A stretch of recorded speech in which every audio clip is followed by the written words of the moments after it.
Hey everyone, we're live inside the community and it's your boy Andy Medlam here, and I'm coming to you today inside the community with something totally different.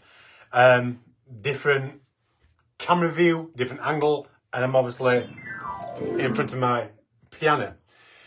So why am I here?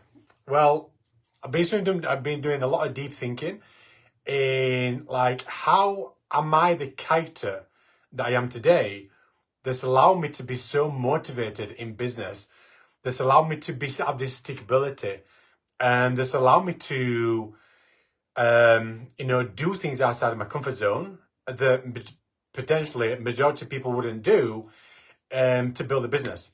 So let me just paint a picture, because my childhood and the things that I did in my child, which I didn't realize what I was doing, why I was doing it, and I didn't realize the impact that would have on my later success in life, in business, and in other areas of my life as well.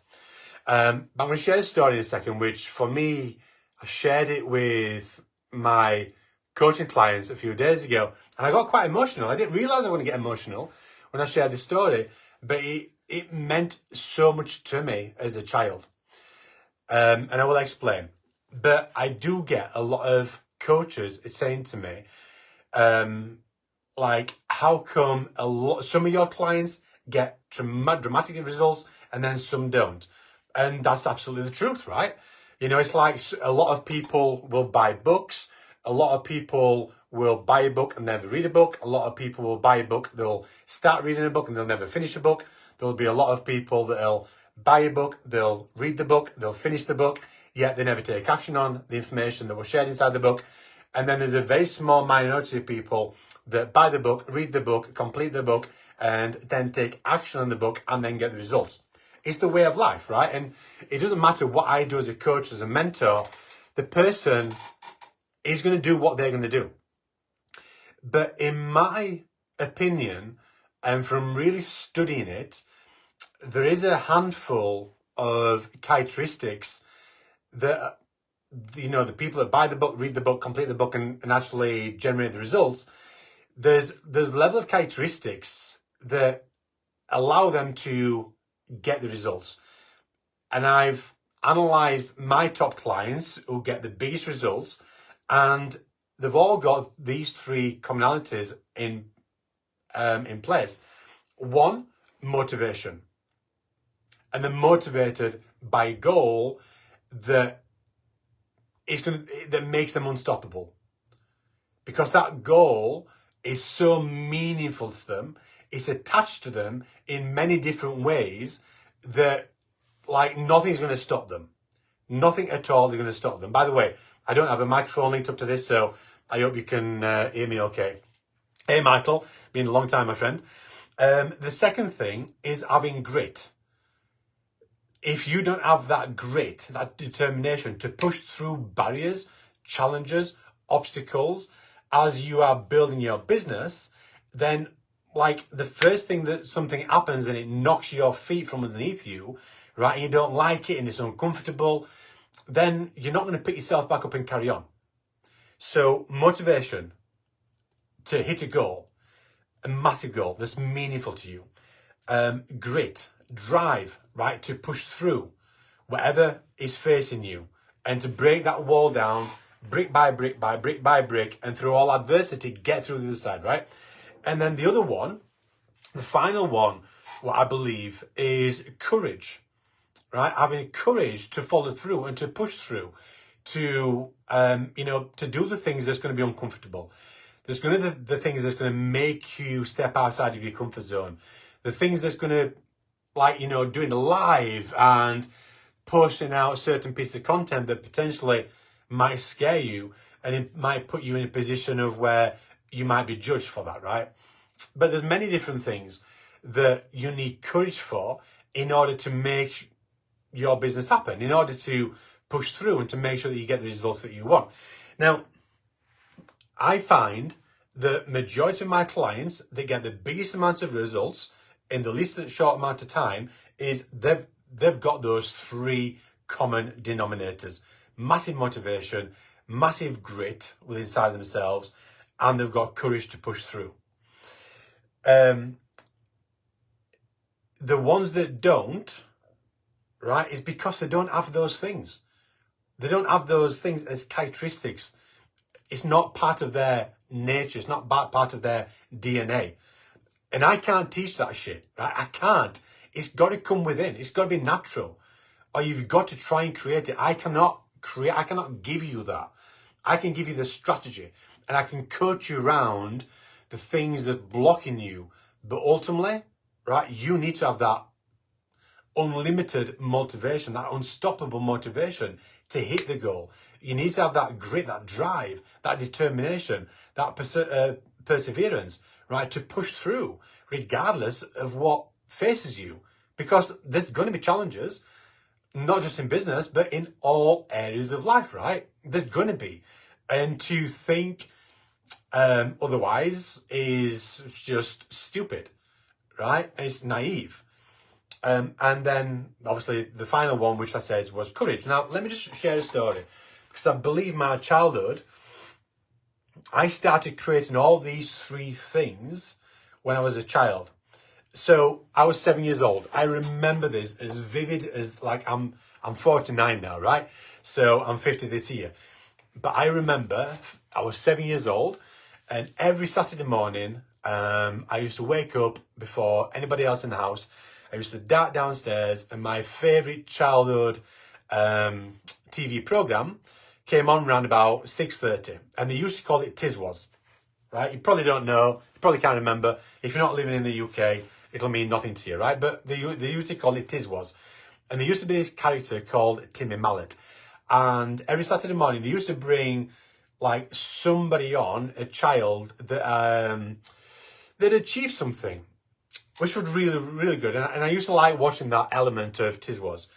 Now, I remember this one Saturday morning, I was there and I used to eat Weetabix on a Saturday morning. I used to crunch them up, pour milk on.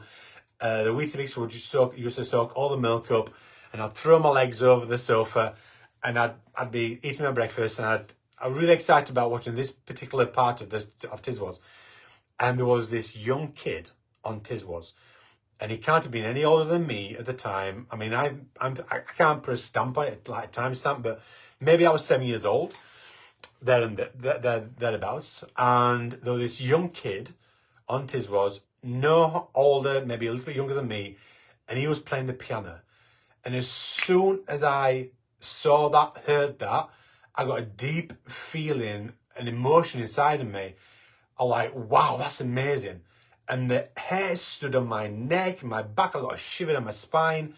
And that's amazing. One, for seeing somebody my age that was playing an instrument that I'd never experienced before.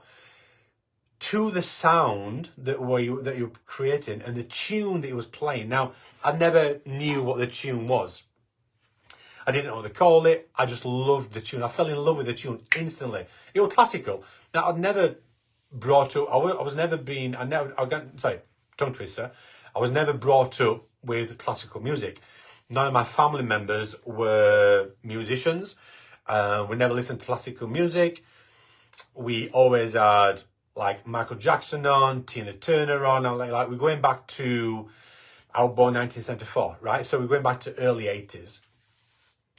My dad was a big Dire Straits fan, Tina Turner fan, but we'd always got music on, but never any musical instruments in the house, and never played classical. In fact, when Radio 2 came on, BBC Radio 2, which predominantly played classical music, we would turn it over onto BBC Radio 1. Anyway, I was watching this, potentially one of the first times I'd ever experienced classical music. I didn't know what they called it. But that 5 minutes made such an impact in my life that changed the course of my life. So, but it wasn't until I told my parents about it, but I couldn't really explain what it was, what tune it was. I'd never heard it before, so I didn't know what they called it. Back then, there wasn't any, I couldn't record it anywhere, right? There wasn't there wasn't like VHS. Well, I think VHS had just come out, but we didn't have one. So I couldn't record it to play it back. So it became a long distance memory. But it wasn't until I was about 13 years old And I said to my parents, I want to play the piano. And so I started learning to play the piano. I went to a piano teacher, and she says to me, well, why do you want to play the piano? So I said, well, I just remember this event when I was younger, and there was this young child, and they were playing this tune. I don't know what they call it. But it's like it's always been with me, and I would love to play the piano, and eventually I would like to play this tune, whatever that tune may be, because I can't remember what it were. And again, we never listened to classical music. It wasn't until maybe about, I don't know, about 6 months in, and I heard this music. I was like, shit, that's it. So I quickly find out what it was, and it was this. It was Moonlight Sonata by Beethoven. So I'd only been playing the piano for, I don't know, 5-6 months. And I went to my piano teacher, and I says, I've discovered what the music is. And I says, it's Beethoven Moonlight Sonata. And she chuttled. Right? And so rightly so as well. She laughed. And I says, what's wrong? And she said, well, you've just started. And that's a grade 6 piece. Now, if you know anything about playing an instrument and working through the ranks and the grades, there's obviously levels, right? And you get graded from 1 up to 5, and then from 6 up to 8. And every time you do like grade 1, you've also got to pass grade 1 theory. You can't just go grade 1, grade 2 without skipping the theory. You need to have the theory as well. So it was like grade 1 and then grade 1 theory, grade 2 practical, grade 2 theory, grade 3 practical, grade 3 theory. And you couldn't get to grade 6 unless you'd done grade 5 theory. And if you'd failed grade 5 theory, you couldn't do grade 6, right? And she says that's a grade 6 piece. And that's a huge aspirational thing to achieve, but you're not going to be able to do it straight away, right? So she laid the cards on the table. You're not going to do it straight away. I was only 13 years old, right? But I so much wanted this to be the thing that I could play. Like 13-year-old, right? You're discovering girls, right? You're discovering going out. You're discovering being a little bit more adventurous in life. You're discovering more things about yourself. You're wanting to be, right? I wanted all those things, but above and beyond that, right, I wanted to play this so much. And I didn't have anybody that was on my shoulders, on my back, each and every day saying, you need to practice, you need to practice, you need to practice, you need to practice. I practiced each and every day, right? 1, I had a motivation to play this. Number 2, I had personal grit and drive, right, to potentially get there quicker and sooner and faster by practicing every day. And I had courage as well, which courage comes in a little bit later on, right? But I had courage that I guess I had faith in myself that I could do it, and I wanted to do it. So I pushed through, like neglecting potentially other areas of, going out and all the other things that I potentially experienced as well, like a little bit of bullying because I'm playing an instrument and all this stuff. And, why aren't you hanging around with your buddies and your friends? Anyway, like if you know anything about, and I'm gonna play this little bit for you, because if you don't know what Moonlight Sonata is Beethoven, I think you will do when I play it. And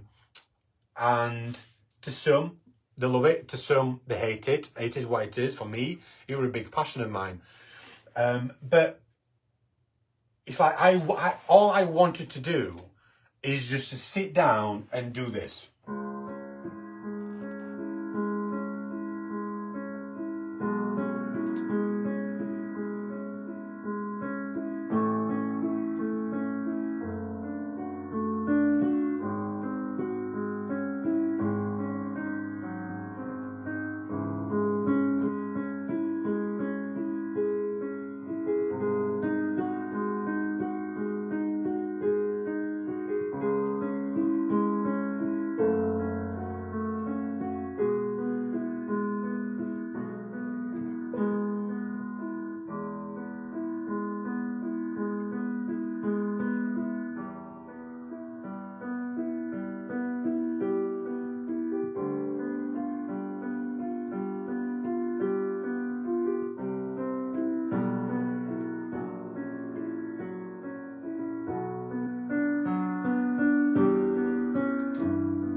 So I'm not going to play at all, but from day one, that's all I wanted to do.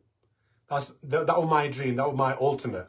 That's all I wanted to do. But when you first start something new, like, you can't do that. You first of all got to learn your scales.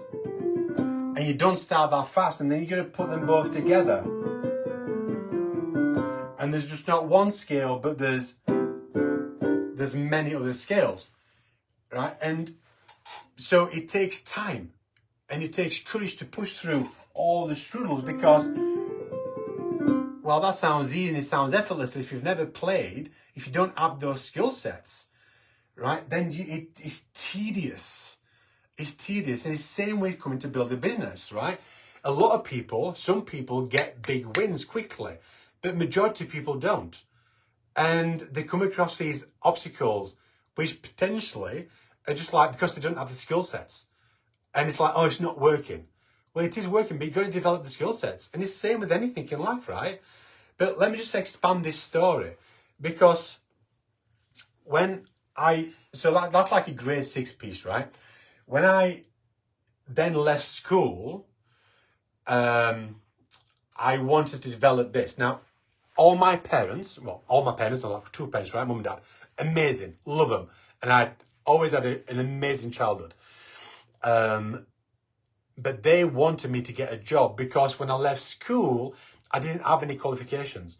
I was at the bottom in school all the way through school, right? My grades were absolutely shocking, like to a level you can't even imagine. The school said to me, and they wrote in all my reports, they would say that Andy would not amount to much. Don't have high expectations of Andy. That's what the teacher said. The career teacher, right, they said that, he'll be lucky if he gets a trade. So my parents were worried, right? They were like, well, let's see if we can figure out a trade for you, because you're not good enough to go to university. And none of my family members, bar one, went to university. And so anyway, I didn't want to get a trade, right? I was always the rebellious one in the family. I didn't want to get a trade. I didn't want to get a 9-to-5 job. I wanted to do something with music. So because I'd got grade 6 in piano before I left school, that opened the door for me to go to music college. So I went to music college. Now, I went to the music college, one, because I didn't want to get a job. I didn't know what to do, what I was going to earn money. But I knew I wanted to do something with music. Anyhow, so I went to university, and in my second year in university, I quickly discovered that everybody that came out with a degree, everybody that finished university wasn't in music college, wasn't doing anything in music. They were just getting a job. And I'm like, that's freaking insane.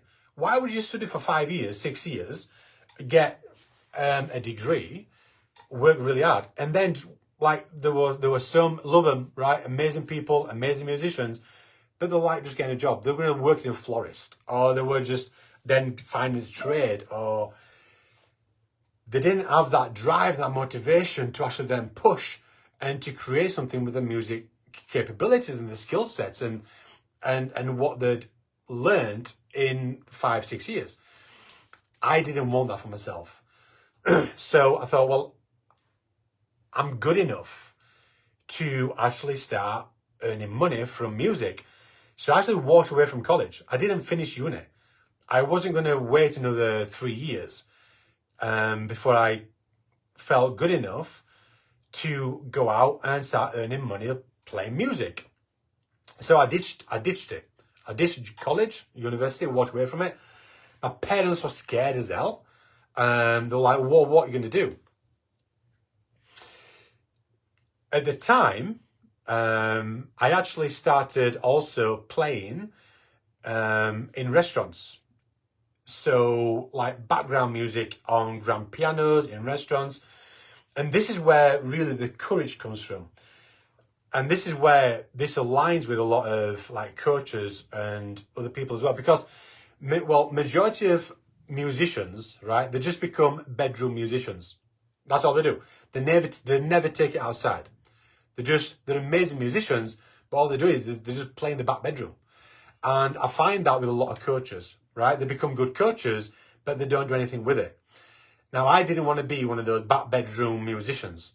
So I started going to restaurants and I was saying, you've got a grand piano, would you mind if I played? This is where my courage came, to actually then put myself out there into the marketplace and I guess make myself vulnerable, right? Because I am not the world's best musician. I am not. I'm lucky, right, that I got through that without making a mistake.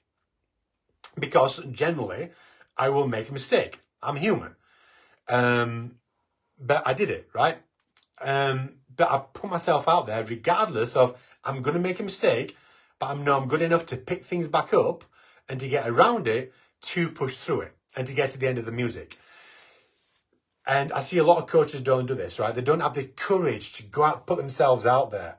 So then I started playing in restaurants. And this is when I started breaking away from classical music and venturing into more jazz. Like, I'm a big jazz head. I love jazz. And just hearing jazz music, like, I love classical, but just hearing jazz music, it lights me up to a whole new level. So then,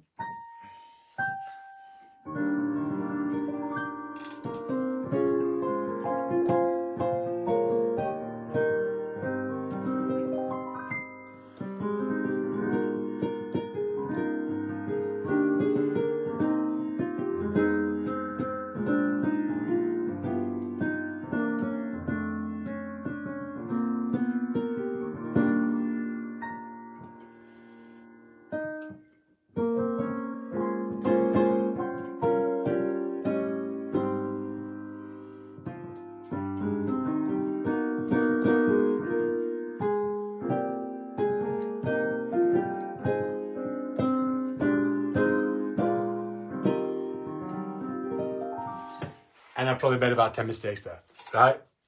But that's what I did. Then I went out to restaurants and I was playing stuff like that in restaurants. People were dining and people used to come up and request certain things and I would get paid for it. And I'm getting paid better than that than I would do as a tradesman. And then from there, I went on to playing in a group. And that group took me around the world.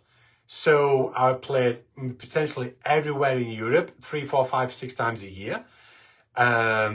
Went and lived in Dubai and had residency in Dubai with the group. And we lived in Dubai for going on for 4 months. Absolutely amazing. We had amazing opportunities.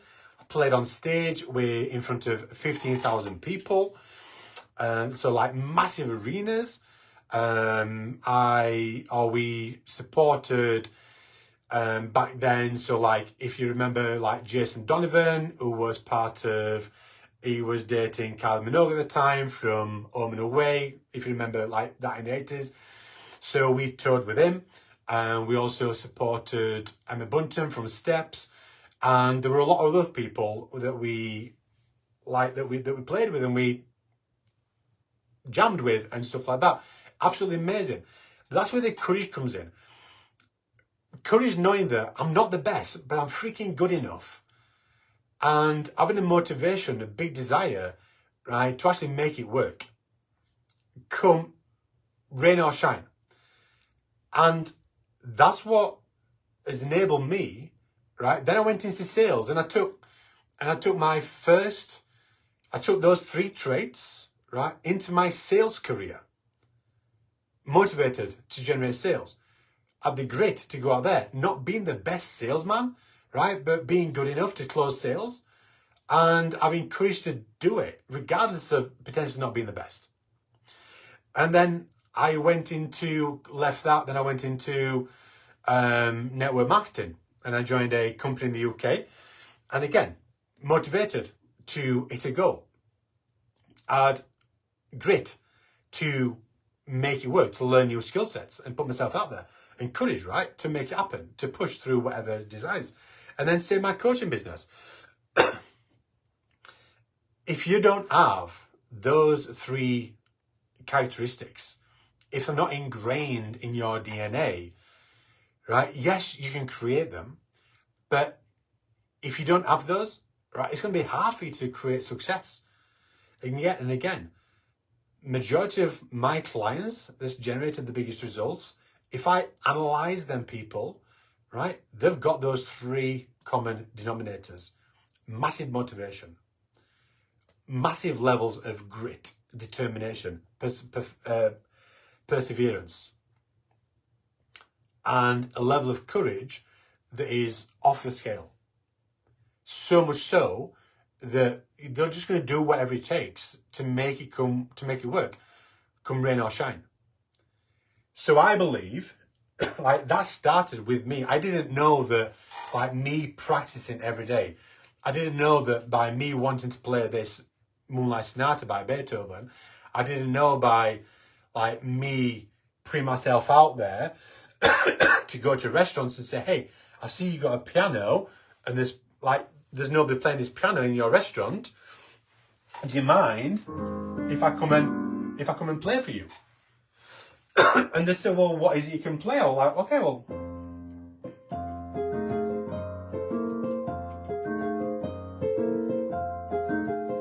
right, I'd show them what I could play. They're like, oh, yeah, that's good. What else can you play? What else can you play? What else can you play? And then when I left that and then to join the band, then it had to become like more mainstream stuff like Robbie Williams.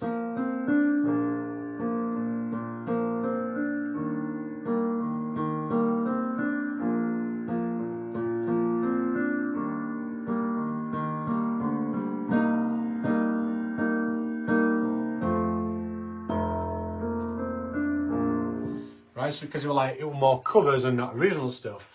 And then it became like more dancey stuff.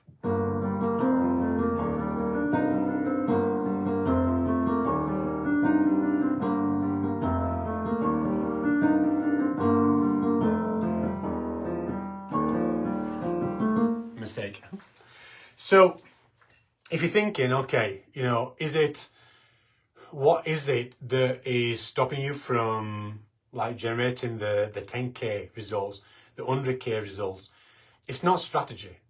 It's not down to strategy. Strategy plays a big part, right? But, like, so does the piano. It plays a big part. I know a lot of people, they can play amazing piano, they can play better than me, right? But they don't have those three common denominators of, like, motivation to go out there to earn money. Great to actually go out there and to do whatever it takes to actually earn money, and have that courage to push yourself out there despite of the results that come back. Like, I have flopped so many times, it's crazy, but it doesn't deter me. It doesn't stop me from doing it again and doing it again and doing it again and doing it again. I've never played live on live. I've never played live on live, right? I've never done that before. The first time I done it. Was I scared of doing it? Not really, because I know I can do it, right? But it was a little bit of, how was it going to work? But it worked out all right. But I did flump, right? I did make some mistakes. You've got to expect to make mistakes. Embrace those mistakes. It's good, it's fine, right? That's the way that you learn. That's the way that you improve. That's the way that you can push through. And that's the way that you can actually get to a position of where you excel.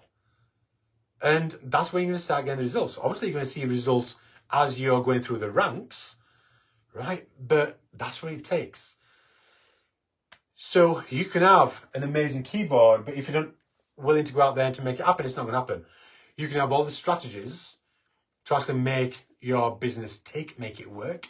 But if you don't have those three common denominators that I find is like the DNA of success, then it's not going to happen.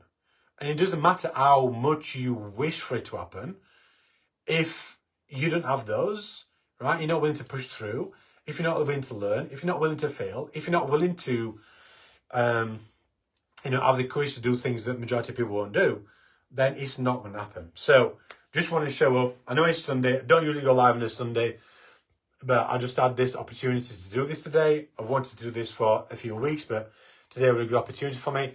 But I also wanted to share a little bit more about me as well, because I know there's a lot of people that know me of what I do, but they don't necessarily know like what I've achieved in life, right? Which I have achieved a lot. And again, similar to the quality of my clients that are having success, they've already achieved a lot in life.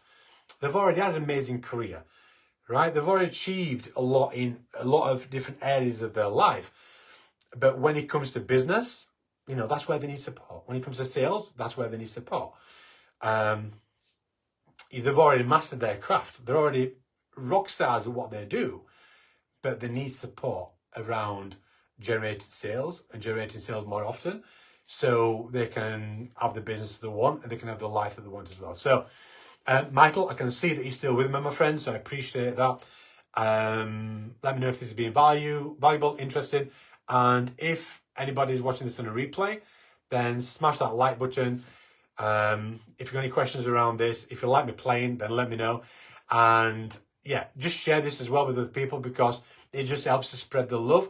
And the more people that see this, the more people can learn from, you know, the traits that I believe that people need in order to have the success that they desire. So over and out, have an amazing day, and speak to you all soon. Bye for now.